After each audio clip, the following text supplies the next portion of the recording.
Okay, so for week 6 of fall anime, very nice week. We had like so many kind of emotional moments, kind of crazy. So Dandadan, if you don't know, yeah, one of the best episodes, like such a sad backstory, animated very well. The story's like very nice. ReZero, we kind of had this cool speech from Subaru, so we tried to motivate everyone while also showing off his insecurities. Kind of like a relatable speech. I thought it wasn't really the best timing for this moment where like the whole city's kind of fucked.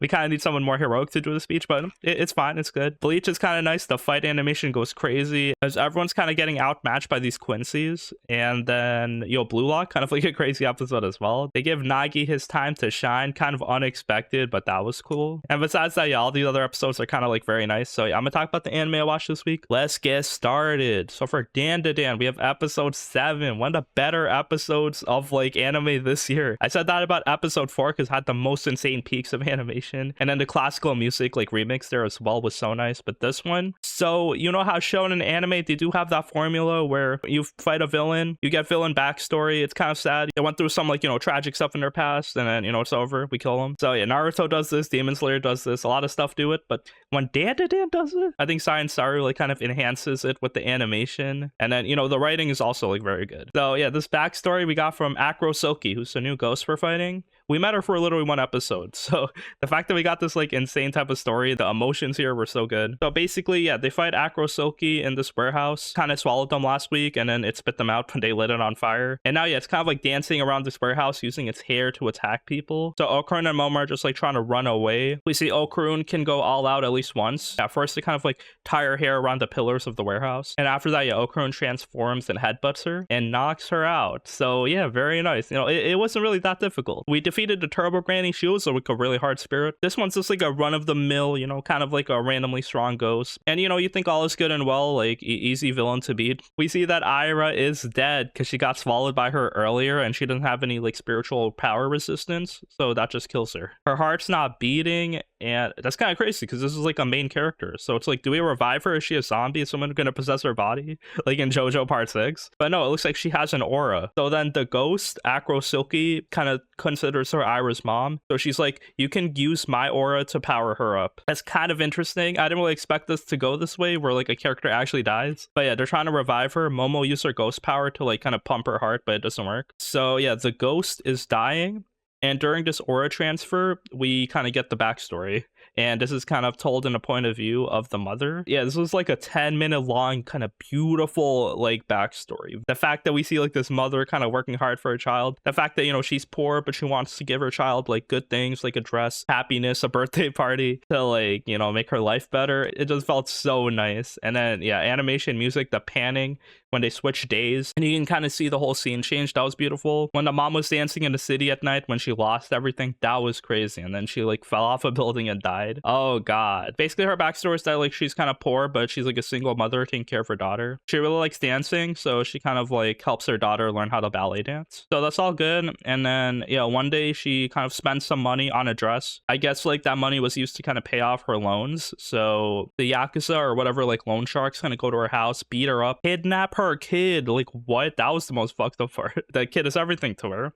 She runs away from her house. She loses them. It's raining outside. Her like arms are bleeding because she got beaten up. And then yeah, she can't find the kid anymore. She starts dancing, and it's like implied that she died. Beautiful dance scene. I love this so much. Like the music and the animation was beautiful. She kind of turns into a ghost with lingering regrets. And then that's when like, a couple years later, Ira kind of like sees her. Ira's mom died as well, so she confused this ghost for her mom for some reason. But yeah, basically now the ghost was kind of attached to her because the ghost realizes that she's missing something, and she thinks that something is Ira. So yeah, that's why she kind of gives up her life force, her aura, to Ira. Although we like learned something where that if the ghost kind of does this without like solving its lingering regrets, and it's gonna just like disappear forever into the void, no one's gonna remember it. But I mean, it is what it is. So yeah, we see Ira, she's back alive. This pink-haired girl, this kind of like bitchy girl that like was meant to be hated, I guess, is now like a sad emotional character, and good for her. Now that we got over this insanely well animated backstory, I guess we're gonna go back to school adventures.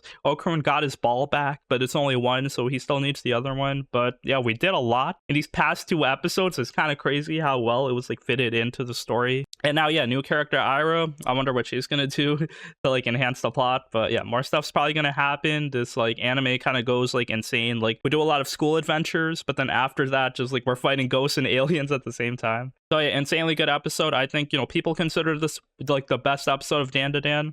I still think episode 4 is the best in terms of like animation, but emotional wise, yeah, this is one of the best episodes this year. Like I'm thinking back, Rerun definitely had that same vibe during like the final exam with Sari. Nier Automata was also like super sad this year. And I guess there's some other stuff I'm forgetting. So yeah, I mean, insanely good episode again. Okay, so for ReZero Season 3, Episode 7, Subaru does like kind of like a cool speech.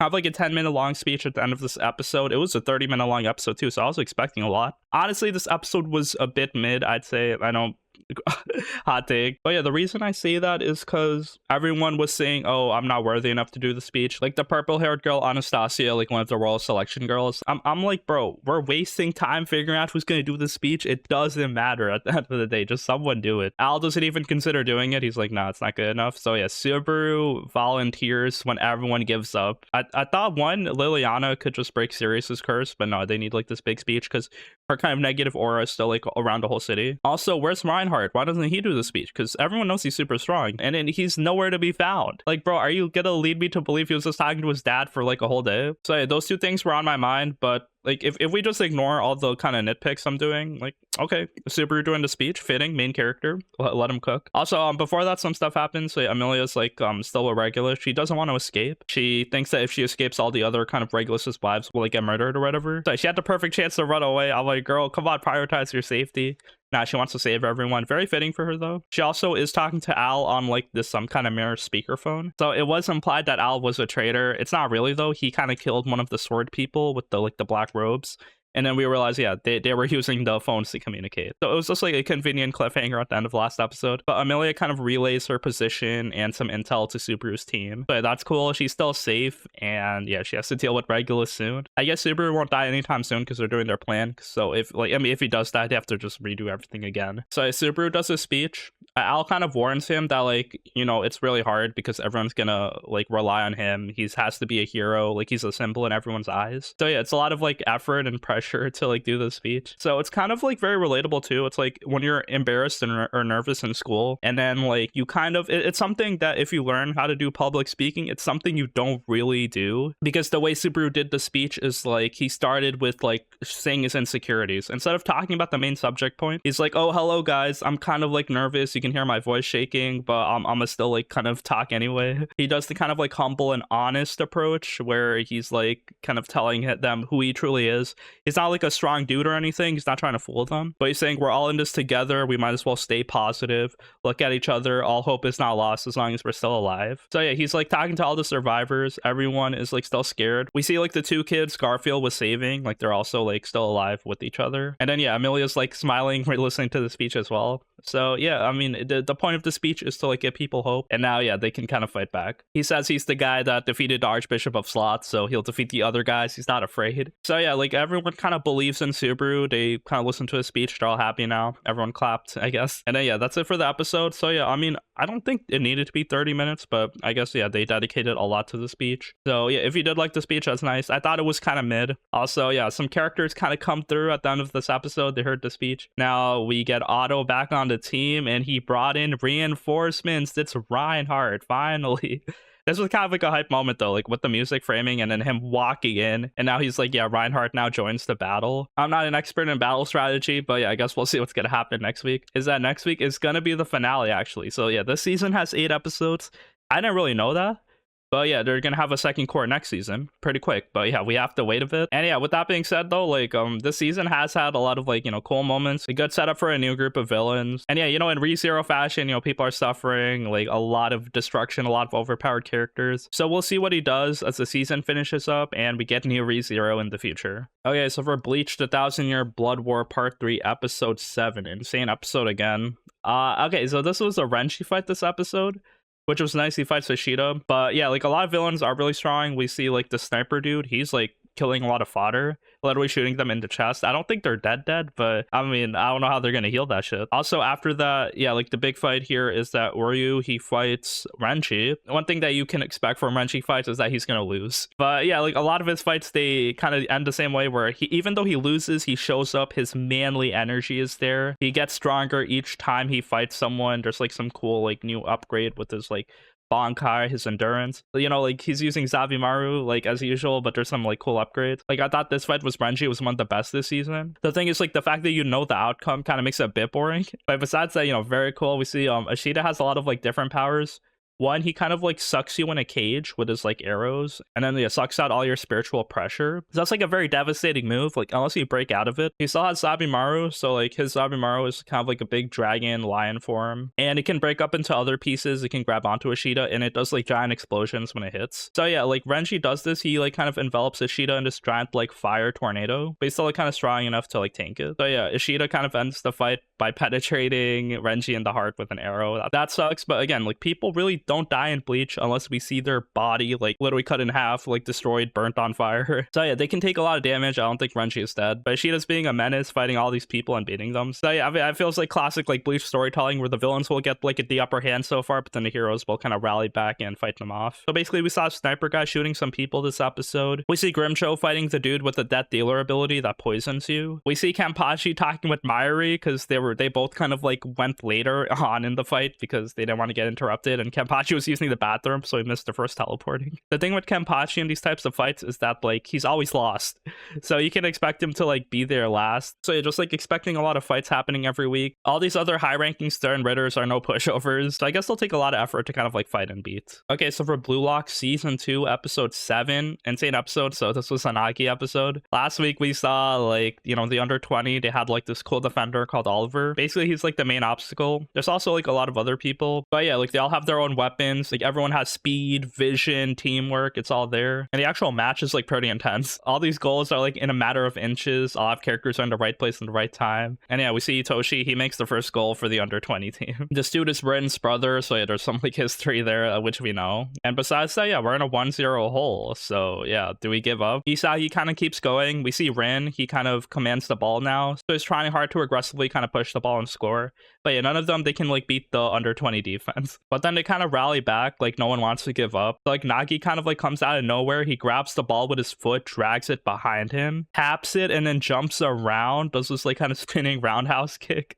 Very anime. Like it was insane though. Like Nagi does have the skill to do this. We saw him do it on the first season. He kind of like stopped doing it a bit because he was like a good guy now, so he nerfed himself. But yeah, now like his true power's out here. He does like kind of this insane mid-air shot. No one can believe it. Shoots it straight at the goal. Boom, no one can stop it. Everyone is shook. But it's kind of crazy. It took all this effort for one goal. That's tough. And yeah, everyone kind of knows Nagi's name right now. So that's like pretty fun. Like he deserves to be like one of the like main characters. He found passion in soccer after like, you know, being friends with Isagi, and you know, now they animated this section very well. But besides that, yeah, this episode felt very decent in terms of like, you know, Blue Lock season 2. But besides that, we see PNGs kind of being dragged onto screen with still no animation. So that's like still happening. It's very noticeable. But hey, if there's like a hype moment happening every episode, then I guess I gotta watch it still. Okay, now for Orb episode 8. So yeah, we still followed Yolenta again. So she's kind of scared because she answered this question on astronomy, but at the same time when she posts her answer, Oxy and Badina are right behind her, so they start questioning her. So she's a bit scared. She doesn't want to get reported or anything. She doesn't know if she can trust them, so she like says, yeah, I didn't write it, it was my master. But Badini, he doesn't take no for an answer, so he's very manipulative kind of. So yeah, he just tries to talk to her, ask her more about like who her master is, and kind of like entices her with more like knowledge of astronomy. So yeah, people here are clinging onto the theory because of like, you know, religious beliefs that Earth is the center of everything. But then yeah, Badini's like, what if the Earth is moving? Pulls out a globe, spins that shit, and she kind of doesn't want to follow this idea because yeah, it's blasphemous.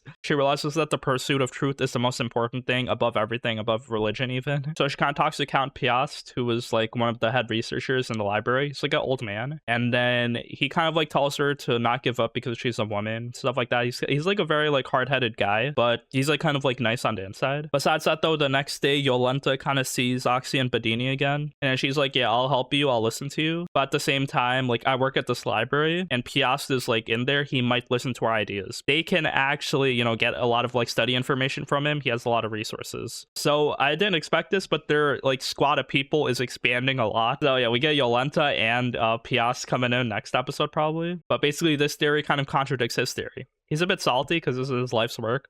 but at the same time, he's not that prideful anymore because, yeah, he wants to pursue the truth. So, yeah, everyone's kind of contributing. It's very nice to see where the story goes, but it feels very interesting. The emotions are so real. And we'll see if their plan goes well. It's kind of going a bit too smoothly.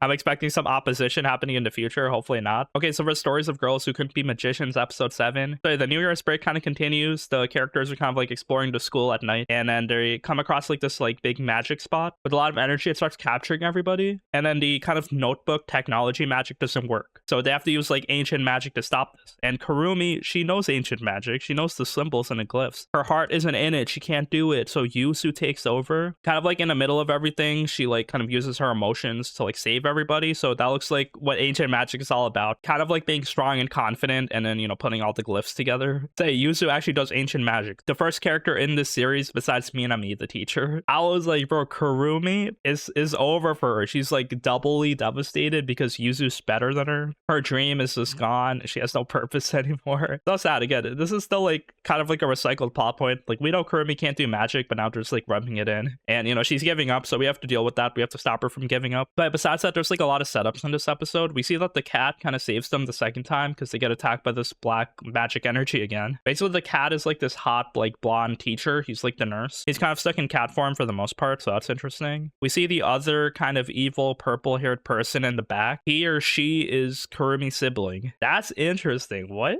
Like, with so many reveals this episode. Also, we see Minami kind of talking to Kurumi's grandmother because she's losing confidence in magic. And then the grandmother is like, yeah, Kurumi is destined to do magic. She has a lot of energy. She's stronger than everybody. So yeah, we have to like stop her from giving up. And, you know, she has like this potential. It's just like, you know, normal, a relatable like lack of confidence, it looks like. But honestly, yeah, a lot of like cool setups in this episode. I'm like very attached to the characters. I don't want them to give up, and I want Kurumi to learn magic. Maybe she'll do it before the anime is finished. But, you know, time is ticking. The story has like a lot of like cool setups so far. So I guess we'll see where things go. And yeah, that's it for the shows this week. Thank you for watching. These are ones that like I consistently watch every week. But yeah, there's still some more I'm like slowly keeping up on. There's Dragon Ball Daima. Like every week there's like insanely good animation. Like so many kind of like cool fights as these like little kids are exploring the demon world. Danmachi still keeps it kind of like depressing. So we're still in the Freya arc. We have to beat her, but she's like very strong still. You Are Miss Servant, the main anime. You know, this one's very typical by the books. Nothing like crazy, but it holds some kind of moments where a girl kind of takes care of you. The girl kind of discovers herself. So I'm not really a huge fan on how they depict Yuki's story here, because like earlier she said she didn't have a name, but here her name is Zhu. They said she has like no past, no life, no connection, but apparently the spell she like always wears is related to her sister. She has a caretaker, a master. So yeah, all these things are kind of like things that she did have, but she's like, no, I have nothing on the first episode. So again, I don't like that when anime kind of tells you one thing and then like a few episodes later for character development they tell you like the exact opposite, and they're like, oh no, we hid it for you for some reason. So that's what some of it feels like for me on this anime. But, you know, that goes on. Tower of God, the story kind of continues. So yeah, kind of like a random episode this week. The villainous isekai, I'll be a villainess that goes down in history. It's a bit boring. Like a lot of people do talk a lot, but I still like the main character, how she's like getting stronger. Reminds me of, you know, villainous level 99s. It has similar vibes going on there, but it's kind of like doing something different. Yeah, besides that, a lot of other shows continue. Blue Box as well, I haven't talked about this week, but, you know, the romance kind of goes strong. A lot of drama there as well. And thank you for watching. You know, Dandadan, super emotional. Best episode this week for sure, and I'll see you next week. Peace.